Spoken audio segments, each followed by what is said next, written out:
بسم اللہ الرحمن الرحیم۔ امام بخاری ریسرچ اکیڈمی سے شائع ہونے والے ہفت روزہ میگزین الجمعہ 22 رمضان المبارک 1444 ہجری مطابق 14 اپریل 2023 کے مضامین کی ریکارڈنگ پیش خدمت ہے۔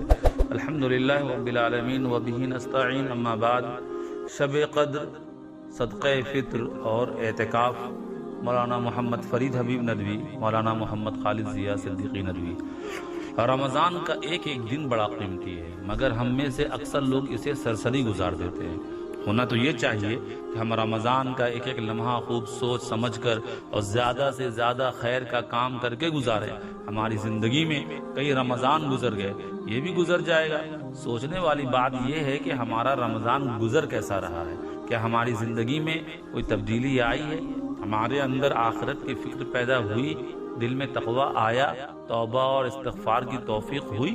کہیں ایسا تو نہیں کہ ہمارا رمضان بھی سال کے 11 مہینوں کی طرح گزر رہا ہے، بس فرق اتنا ہے کہ اس مہینے میں ہم کچھ عبادتیں زیادہ کر لیتے ہیں؟ اگر ایسا ہے تو یہ فکر کی بات ہے۔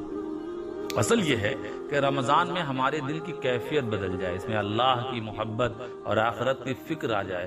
یہ چیز خود بخود نہیں آتی، بلکہ اس کے لیے محنت کرنی پڑتی ہے، کوششیں کرنی پڑتی ہیں۔ طریقہ یہ ہے کہ ہم ساری عبادتیں توجہ کے ساتھ ادا کریں، جو بھی عمل کریں اللہ کا خیال دل میں لائیں، اس کی رضا کے لیے عمل کریں۔ رمضان کے آخری 10 دن نہایت ہی قیمتی اور خیر و برکت والے ہوتے ہیں۔ ان 10 دنوں کے اندر اللہ تعالیٰ نے ایک ایسی رات رکھی ہے جس میں عبادت کا ثواب 1000 مہینوں سے بڑھ کر ہے۔ اس عظمت والی رات کو شب قدر کہا جاتا ہے۔ اللہ کے پیارے رسول حضرت محمد صلی اللہ تعالیٰ علیہ وسلم نے ارشاد فرمایا کہ جو شخص ایمان اور اخلاص کے ساتھ شب قدر میں عبادت کرے اس کے اگلے پچھلے گناہ معاف کر دیے جاتے ہیں۔ بخاری 1901۔ شب قدر کے سلسلے میں قرآن میں 5 باتیں بتائی گئی ہیں، جیسے قرآن لوح محفوظ سے نیچے والے آسمان پر ایک ساتھ شب قدر میں اتارا گیا۔ اسی طرح شب قدر 1000 مہینوں سے بہتر ہے۔ 1000 مہینوں سے بہتر ہونے کا مطلب یہ ہے کہ اس رات میں عبادت کرنا 1000 مہینوں کی عبادت سے بڑھ کر ہے۔ اس رات کے احترام میں خصوصی طور پر فرشتے اور حضرت جبرائیل علیہ السلام اترتے ہیں۔ اس رات میں تمام معاملات، مثلا ہر انسان کی عمر، اس کی موت، اس کی روزی، بارش وغیرہ سے متعلق اللہ کے فیصلے فرشتوں کے سپرد کر دیے جاتے ہیں۔ یہ پوری کی پوری رات اپنے اندر خیر و سلامتی رکھتی ہے، یعنی آدمی اس رات کے جس لمحے میں بھی عبادت کرے انشاءاللہ اس رات کی عبادت کی فضیلت کو وہ پا لے گا۔ شب قدر کے بارے میں قرآن سے اتنی بات تو معلوم ہوتی کہ رمضان میں آتی ہے، لیکن رمضان کی کس تاریخ میں ہوگی اس کے بارے میں قرآن نے کچھ نہیں کہا ہے۔ البتہ حضرت عائشہ رضی اللہ تعالیٰ عنہ سے روایت ہے کہ نبی کریم صلی اللہ علیہ وسلم نے فرمایا کہ شب قدر کو رمضان کے آخری 10 دنوں کی طاق راتوں میں تلاش کرو۔ بخاری 20:17۔ اس لیے شب قدر کو رمضان کی 21ویں، 23ویں، 25ویں، 27ویں اور 29ویں راتوں میں تلاش کرنا چاہیے۔ خاص طور پر 27ویں رات میں تلاش کرنے کی زیادہ کوشش کرنی چاہیے۔ ایک حدیث میں نبی پاک صلی اللہ علیہ وسلم نے فرمایا کہ جو شب قدر کو تلاش کرنا چاہے اسے 27ویں رات میں تلاش کرنا چاہیے۔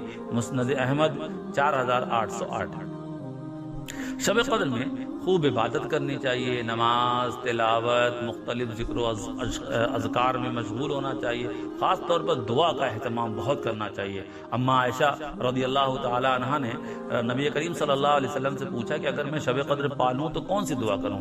نبی پاک صلی اللہ علیہ وسلم نے فرمایا تم یہ دعا کیا کرو، اللہم انک عفو تحب العفو فاعف عنی۔ ترمذی 353۔ اس کا مطلب یہ ہے کہ اے اللہ آپ بہت زیادہ معاف کرنے والے ہیں، معافی کو پسند کرتے ہیں، اس لیے مجھے معاف کر دیجیے۔ ہم سب کو چاہیے کہ اس رات کو پانے کی بھرپور کوشش کریں، خوب عبادت کریں، مغرب، عشاء اور فجر کی نماز جماعت سے پڑھنے کا اہتمام کریں، اپنے مالک سے رو رو کر اپنے لیے اور پوری امت کے لیے دعائیں مانگیں، گناہوں سے اپنے آپ کو پورے طور پر بچانے کی کوشش کریں۔ اس مبارک رات کو گھومنے پھرنے اور بیہودہ کاموں میں برباد نہ کریں۔ اللہ پاک ہم سب کو اپنی مرضی والی زندگی گزارنے کی توفیق عطا فرمائے، آمین۔ صدقہ فطر۔ اللہ نے اپنی خاص مصلحت اور حکمت سے اس دنیا میں مال و دولت کے لحاظ سے ایک کو دوسرے پر فضیلت بخشی ہے، کسی کو مالدار بنایا تو کسی کو غریب، لیکن ساتھ ہی اللہ تعالیٰ نے مالداروں کو یہ حکم دیا کہ وہ غریبوں کو حقیر نہ سمجھیں بلکہ ان کی مدد کریں۔ اگر خوشی کا موقع ہے تو ایک مالدار مسلمان کے لیے مناسب ہی نہیں ہے کہ وہ تو خوشی منائے اور اس کا غریب بھائی خوشی کے موقع پر پریشانی میں رہے۔ اس لیے شریعت میں خوشی کے موقع پر سماج کے غریب افراد کو بھی یاد رکھنے کا حکم دیا گیا ہے۔ صدقہ فطر کو واجب کرنے کا مقصد بھی یہی ہے کہ سماج کے غریب لوگ بھی عید الفطر خوشی کے ساتھ منا سکیں۔ صدقہ فطر کے مقاصد۔ حدیث شریف میں صدقہ فطر کے 2 مقاصد معلوم ہوتے ہیں۔ نمبر 1 غریبوں کی مدد کر کے عید الفطر کی خوشی میں ان کو شریک کرنا۔ نمبر 2 روزے میں جو کوئی کمی کوتاہی رہ جاتی ہے اسے صدقہ فطر کے ذریعے سے اس کمی کو پورا کرنا۔ ابو داؤد 1609۔ صدقہ فطر سے متعلق چند ضروری مسائل۔ نمبر 1 کہ صدقہ فطر ہر اس مسلمان پر واجب ہے جس کے پاس نصاب یعنی 612 گرام چاندی کے برابر مال ہو۔ اس کے واجب ہونے کے لیے مال پر 1 سال کا گزرنا شرط نہیں ہے، نہ ہی مال کا تجارتی ہونا شرط ہے، اور نہ ہی مال والے کا عاقل و بالغ ہونا شرط ہے۔ ہر ایک کو صدقہ فطر نکالنا ہے۔ صدقہ فطر کے واجب ہونے کے لیے روزے دار ہونا بھی شرط نہیں ہے، اس لیے جس نے رمضان کے روزے نہ رکھے ہوں اس پر بھی صدقہ فطر واجب ہے۔ صدقہ فطر انہی لوگوں کو دیا جا سکتا ہے جنہیں زکوٰۃ دی جا سکتی ہے۔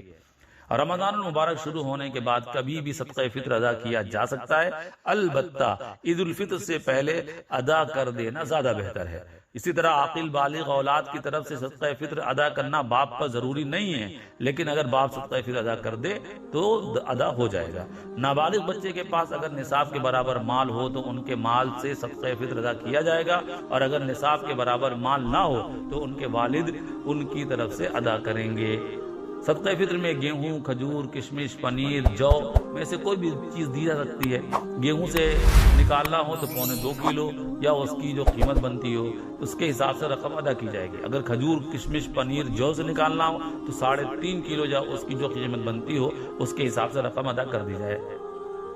اللہ کے پیارے رسول صلی اللہ علیہ وسلم نے لوگوں کی حیثیت کے مطابق صدقہ فطر ادا کرنے کا حکم دیا ہے۔ جو لوگ خوشحال اور پیسے والے ہیں ان کو کھجور، کشمش، پنیر یا جو سے صدقہ فطر ادا کرنا چاہیے، اور جو لوگ کم پیسے والے ہیں وہ گیہوں سے نکال دیا کریں۔ لیکن ہمارے سماج میں عام طور سے ہر طرح کے لوگ 2.25 کلو گیہوں یا اس کی قیمت کے برابر رقم ادا کر دیتے ہیں، جو شریعت کی روح اور مزاج کے خلاف ہے۔ اس لیے خوشحال لوگوں کو کشمش، کھجور، پنیر، جو کو معیار بنانا چاہیے، اور 3.5 کلو کی جو قیمت بنتی ہو اس کے حساب سے رقم ادا کرنی چاہیے تاکہ غریبوں کو زیادہ سے زیادہ فائدہ ہو سکے۔ والسلام علیکم ورحمۃ اللہ وبرکاتہ۔